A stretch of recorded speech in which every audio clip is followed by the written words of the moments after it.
ครับอันนี้คือกาดอย่างก็บ้านอย่างก็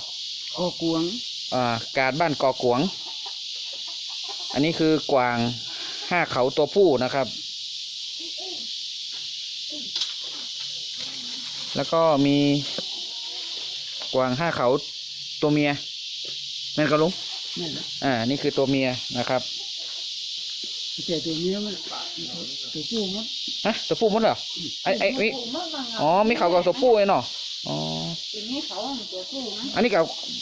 กวางกี้เองเนาะอันนี้ตัวผู้ตัวแม่เนี่ยนี่ตัวผู้อ๋อตัวผู้นี่กันใหญ่เด้อครับที่กวางห้าเขาที่อำเภอบ่อเกลือจังหวัดน่าน